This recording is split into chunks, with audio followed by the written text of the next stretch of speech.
रमजान एक गरीब मजदूर था जो रोज सुबह से शाम तक पत्थर तोड़ता, ईंटें उठाता, सिर्फ अपनी बीमार मां के इलाज और खाने के लिए। मां बिस्तर से उठ नहीं सकती थी, हर वक्त दर्द में रहती थी, लेकिन बेटे के चेहरे पर कभी थकान देखना नहीं चाहती थी। एक दिन रमजान काम से थका हारा लौटा। मां ने कांपते हुए हाथों से उसका चेहरा छूते हुए कहा, बेटा, तू हर दिन खुद को मिटा देता है मेरे लिए, मैं बोझ बन गई हूं। रमजान की आंखें भर आईं। वह मां के पैरों में बैठ गया और बोला, अम्मी, आप मेरा बोझ नहीं, मेरी दुआ है। अगर आप नहीं होती तो मेरी मेहनत का कोई मतलब नहीं होता। उस रात मां ने उसकी गोद में सिर रखकर आखिरी सांस ली। रमजान टूट गया, लेकिन मां की यादों और दुआओं ने उसे फिर जीने की ताकत दी। एक छोटे से गांव में समीस नाम का एक गरीब मजदूर अपनी पत्नी जैनब के साथ रहता था।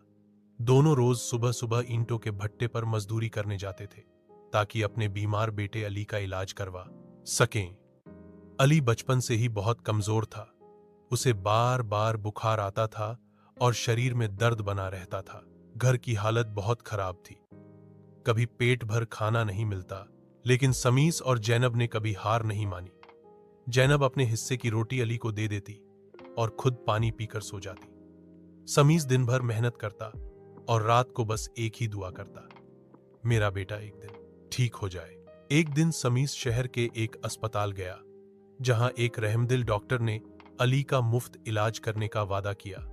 महीनों की मेहनत, दवाइयों और मां बाप की दुआओं से अली की तबीयत धीरे धीरे ठीक होने लगी। अब वो स्कूल भी जाने लगा। समीस और जैनब ने सिर्फ दीवारें नहीं बनाई, उन्होंने एक गांव में दो बिल्लियां रहती थीं।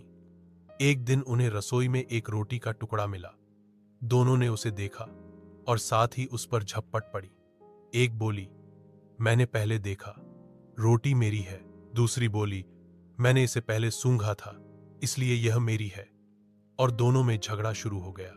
बहुत देर बहस करने के बाद उन्होंने फैसला किया कि किसी तीसरे को बुलाकर न्याय कराया जाए। रास्ते में उन्हें एक बंदर पेड़ पर बैठा दिखा। वह बहुत चालाक था।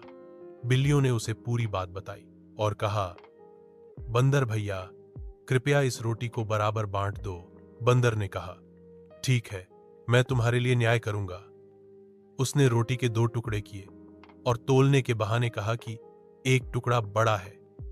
उसने बड़े वाले से थोड़ा खा लिया ताकि दोनों बराबर हो जाएं।